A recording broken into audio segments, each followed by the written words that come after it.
வணக்கம் நேயர்களே, பேசலாம் பேசுவோம். நான் பிரியா காளிராஜன். பங்குனி வெயில் பல்ல காட்டுது அப்படின்ற மாதிரி வெயில் பயங்கரமா இருக்கு. அதை விட அதிகமா தேர்தல் களம் அனல் பறக்க பயங்கரமா பிரச்சாரம் பண்ணிட்டு இருக்காங்க. இன்னும் 3 நாட்கள்ல தேர்தல் இருக்கு. நாளையோட தேர்தல் பிரச்சாரம் எல்லாம் முடியுது.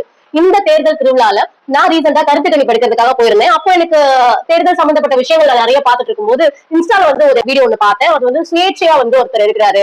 வெங்கடேஷன் அப்படின்ற சார் கேமரா சின்னத்துல அவர் இருக்கிறாருன்னு அவரோட வீடியோ நான் எதேச்சியா பார்த்தேன். அதை பார்த்தோன்னே எனக்கு ஒரு சின்ன கியூரியாசிட்டி வந்தது.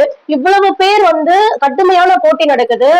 பெரிய பெரிய ஜாம்பவான்கள் எலெக்ஷன்ல நிக்கிறாங்க. நம்ம ex minister Rajendra Balaji sir நிக்கிறாங்க. Current sitting MLA Ashokan sir இருக்காங்க. அது இல்லாம நாம் தமிழர் கட்சி டிவிகே கீர்த்தனா இருக்காங்க. இவங்க எல்லாரும் இருக்கும்போது ஒருத்தர் சுயேட்சையா நின்று பண்றாரு அப்படிங்கிறது போது எனக்கு ஒரு கியூரியஸ் இருந்தது. சோ நான் சாரை கம்யூனிகேட் பண்ணேன். சார் எனக்கு ஒரு இன்டர்வியூ கொடுக்க முடியுமா அப்படின்னு சொல்லி கேட்டேன். சார் நம்மளோட ஆபீஸ் வந்திருக்காங்க. சார் கிட்ட பேசலாம்.